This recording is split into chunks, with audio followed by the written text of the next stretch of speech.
It was a cold December night in Buenos Aires. Christmas lights illuminated the downtown streets, but for Valentina, those lights only made the darkness more evident. She walked slowly along Corrientes Avenue, her 2-year-old son, Mateo, asleep in her arms, wrapped in a threadbare blanket she had found days earlier in a dumpster. Her feet were swollen, her lips chapped from the cold, and her stomach had been empty for more than 30 hours. But none of that mattered to her. The only thing that kept her going was her son's faint cry whenever he woke up hungry. She had tried to get help at soup kitchens, but they were all closed for the holidays.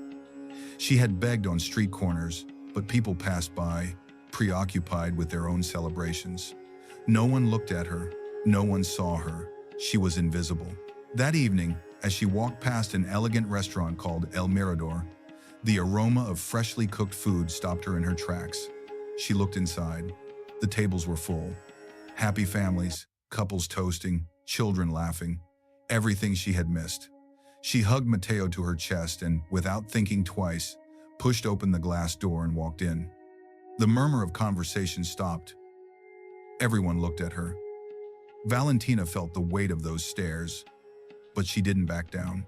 She approached the nearest table, where a man in his 50s, dressed in an impeccable suit, was silently finishing his dinner. He looked up, surprised. "Excuse me, sir," Valentina said in a trembling voice. Could you give me what you're going to leave on your plate? It's for my son. He hasn't eaten in 2 days." The man, whose name was Andres Valdez, looked at her without saying anything. Not with contempt, but with a mixture of confusion and something deeper. Then he looked at his plate, where more than half of a steak with mashed potatoes and salads still remained. The restaurant was still silent. Everyone was waiting for his answer. Some diners whispered among themselves, others took out their phones, perhaps to record the scene. But Andres paid no attention to any of it. Andres closed his eyes for a moment. In his mind, he saw something he hadn't seen in years: his wife's face, the face of his daughter, both dead in a car accident 5 years ago. That accident that left him alone, a millionaire, but empty. He remembered the last time he had dinner with them. He remembered his daughter's laughter, barely 7 years old, when she asked him to tell her a bedtime story. He remembered his wife Clara's look, full of love and complicity.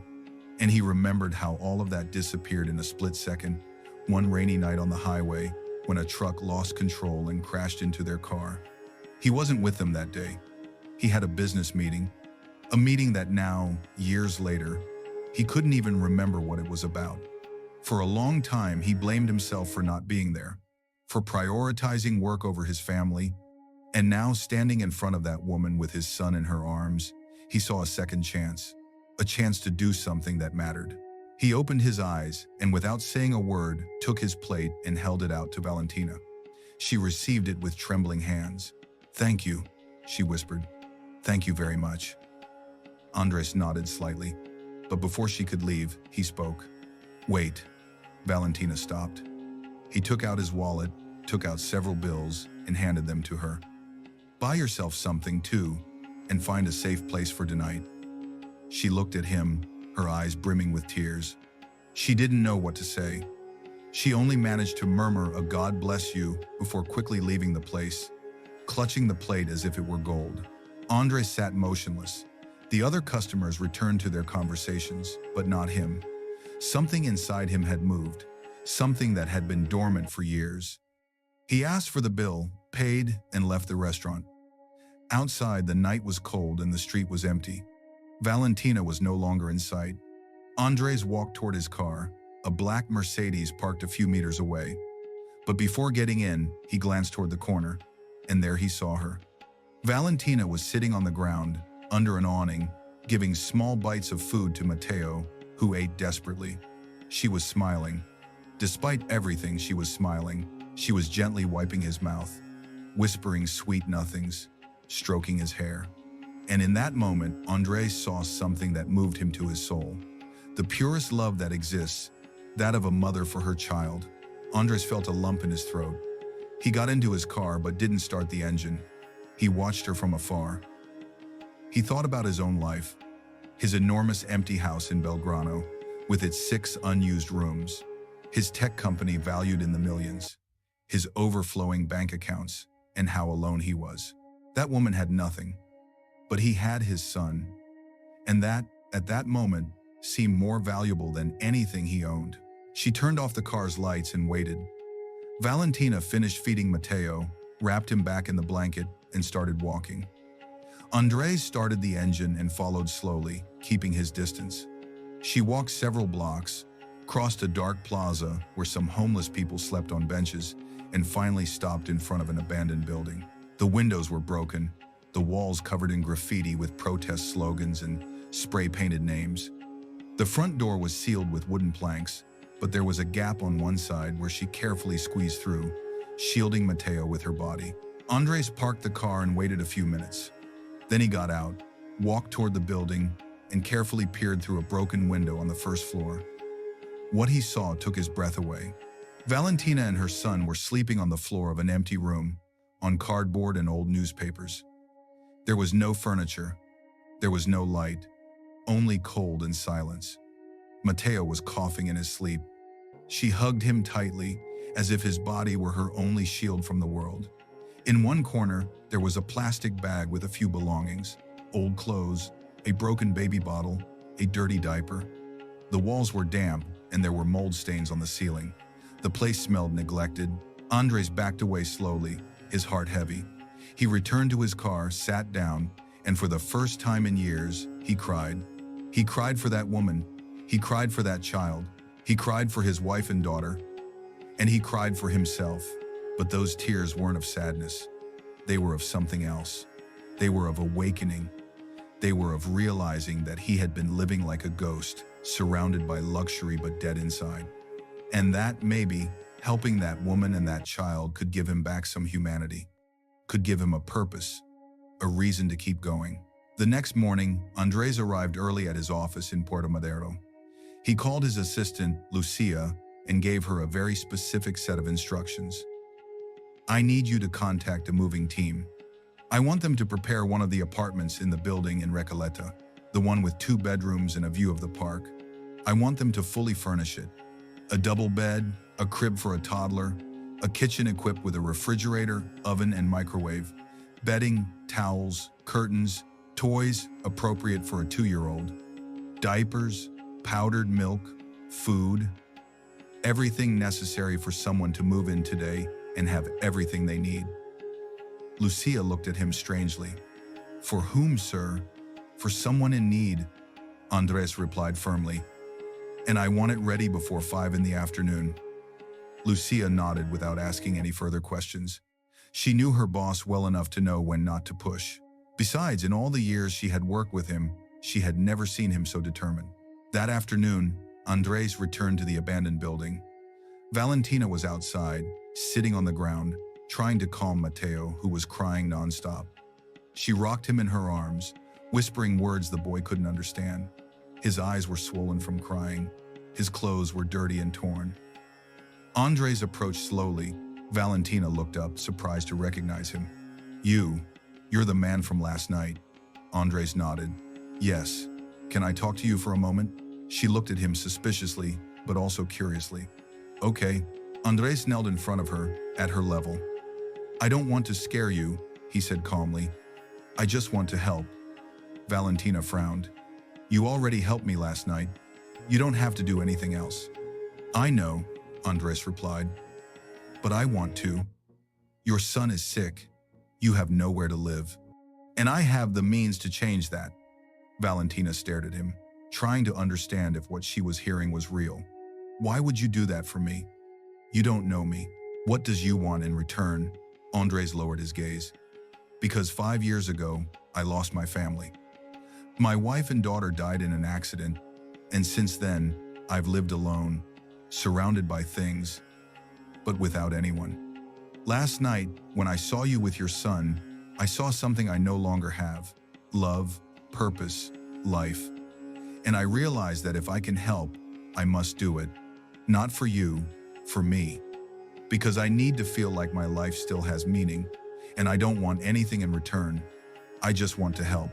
Valentina felt a lump in her throat. Tears began to roll down her cheeks. I don't know what to say. You don't have to say anything, Andres replied. You just have to trust me. I have an apartment ready for you, with everything you need. I want you to go there with your son. Today. Valentina shook her head, incredulous. I can't accept this. It's too much. How do I know it's not a trap? How do I know I can trust you? Andres understood her fear. He handed her a business card. This is my number. You can call me whenever you want. And if at any point you feel it's not safe, you can leave. I'm not going to force you into anything. But please, at least let me try to help you. There was a long silence. Mateo stopped crying and stared at Andres with his big brown eyes. Finally, Valentina nodded. It's okay, but I want you to know that I'm not a thief. I'm not a bad person. I just had bad luck. Andres smiled tenderly. I know. Let's go. My car is nearby. Half an hour later, Valentina and Mateo were standing in front of a modern building in Recoleta. Andres opened the apartment door and invited them in. Valentina entered slowly, as if afraid of breaking something. What she saw left her speechless. The apartment was bright, clean, and beautiful. There was a living room with a comfortable gray sofa, a flat-screen TV, and a wooden dining table with 4 chairs. There was a fully equipped kitchen with a new refrigerator, oven, microwave, blender, and toaster. There was a bedroom with a new crib for Mateo, decorated with animal drawings on the walls, mobiles hanging from the ceiling, and a soft rug on the floor. Another bedroom had a large bed and white sheets that smelled of lavender, a spacious closet, and a window overlooking the park. On the kitchen table were bags of food: milk, bread, fruits, vegetables, rice, noodles, meat, chicken, oil, sugar, yerba mate, coffee, cookies. In the bathroom were cleaning products: shampoo, conditioner, soap, fluffy towels, toothpaste, toothbrushes.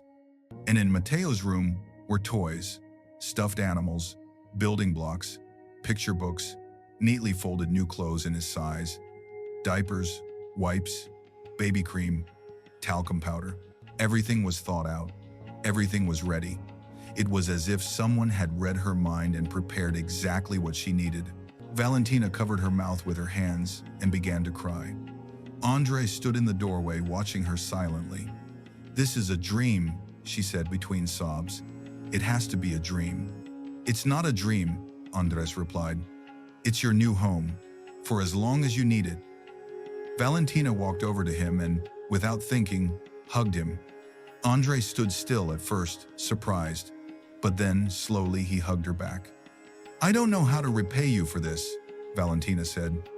You don't have to pay me anything, Andres replied. Just take care of your son, and when you're ready, if you want, we can talk about how you can rebuild your life. But there's no rush. Take as much time as you need. If you made it this far, leave a comment telling me what you think about this story. The days passed. Valentina and Mateo settled into the apartment. For the first time in months, she was able to sleep in a bed. Mateo stopped coughing. He ate well. He smiled. He played with his new toys. Valentina cried every night, not from sadness anymore, but from gratitude. She couldn't believe someone had done something like that for her. A complete stranger. A man who didn't ask for anything in return. Every morning she woke up hoping it would all go away, that it was just a dream. But no. Andres visited them every few days, always with something new: fresh food, clothes, toys. But more than that, he brought company. He would sit in the living room and talk with Valentina for hours. She told him her whole story: how she'd gotten pregnant at 20 while still in college, how Mateo's father, her boyfriend of 2 years, abandoned her when he found out about the pregnancy. He told her he was too young to be a father, that he had plans, that he wasn't ready, and then he disappeared. He changed his number, moved out, blocked her from all social media. How her own family rejected her. Her father told her she'd dishonored the family.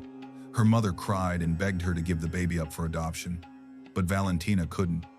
She'd loved that baby from the moment she knew it existed, so she chose to keep it, even if it meant losing everything else. How she lost her job when her pregnancy began to show.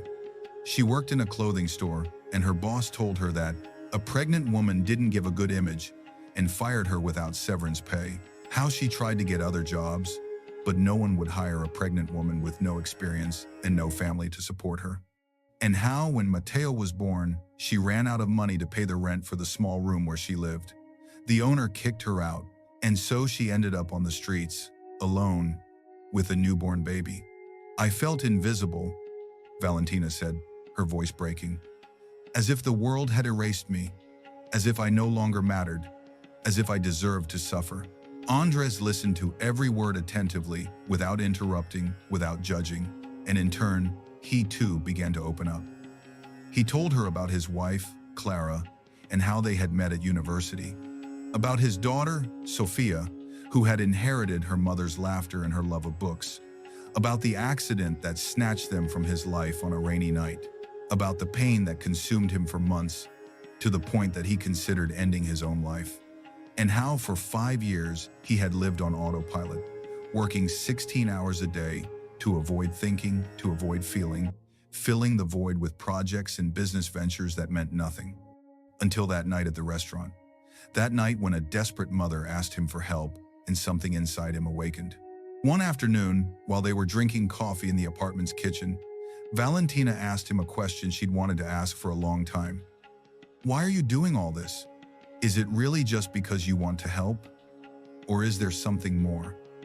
Andres put his cup on the table and looked into her eyes.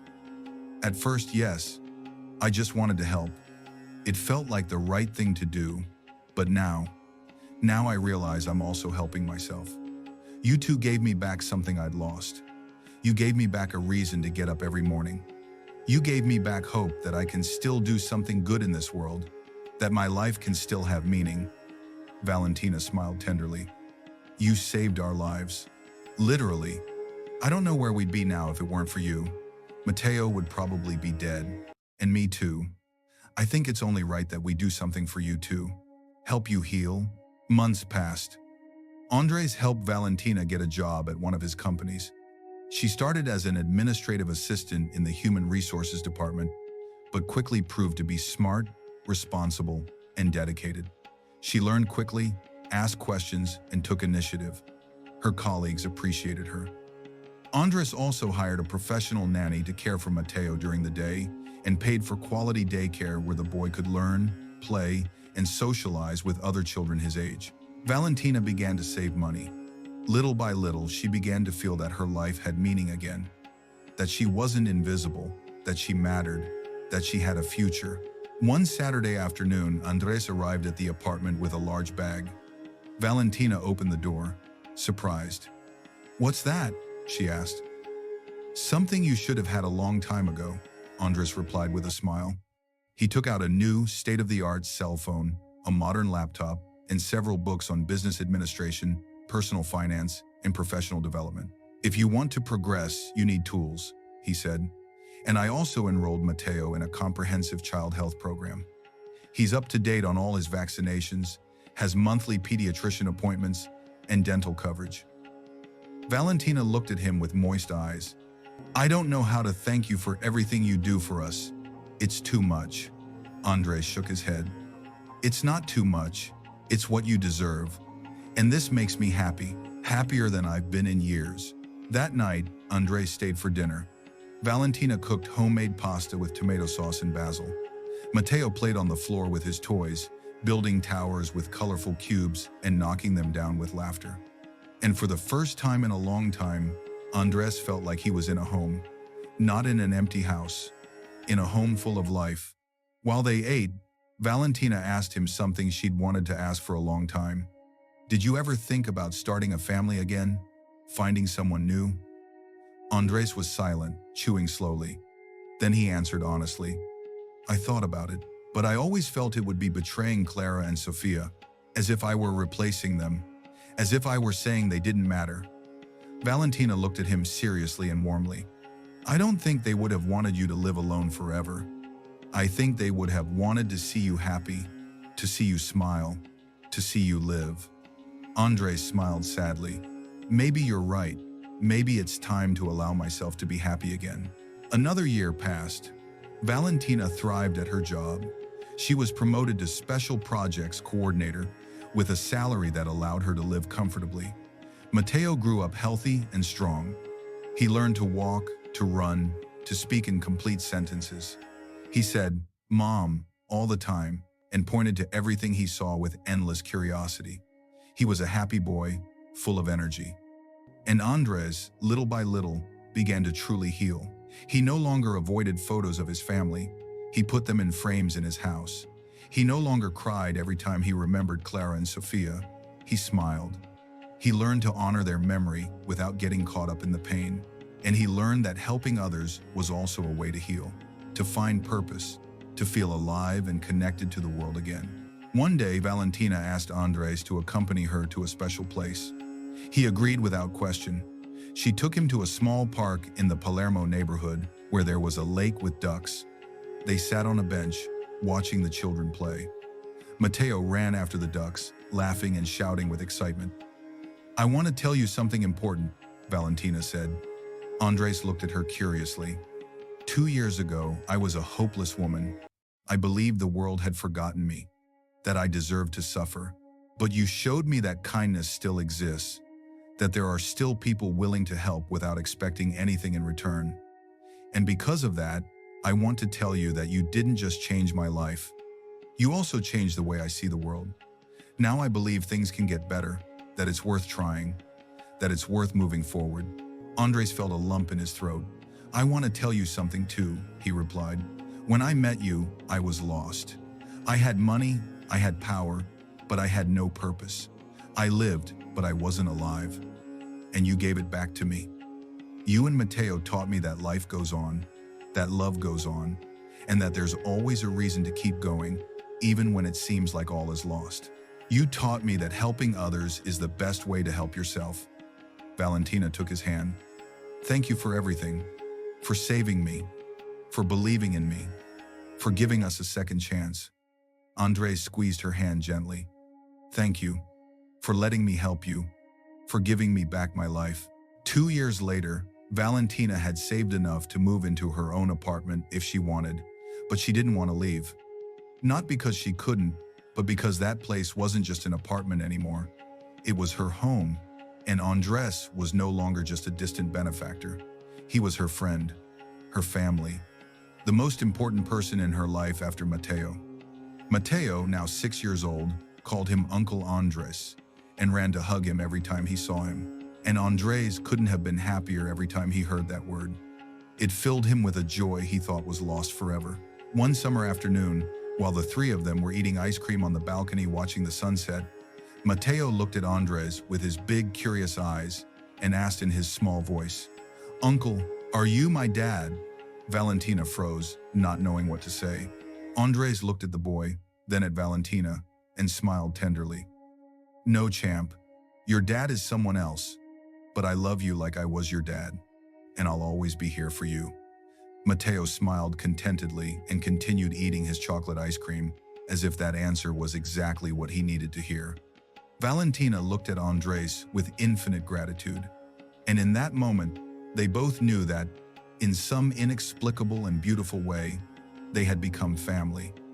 Not by blood, but by something stronger, by love, by choice, by having decided to be there for each other when they needed it most. If this story moved you, subscribe for more stories that will make you reflect on what really matters in life.